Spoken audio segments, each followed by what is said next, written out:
Председател, благодарам. Добро, господин Тројанов, исто така ви благодарам на репликата.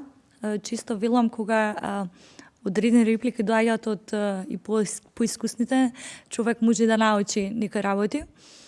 Меѓутоа, како што напоменав и во самиот мој говор, апсолутно се залагам за стручност и компетентност над се и пред се.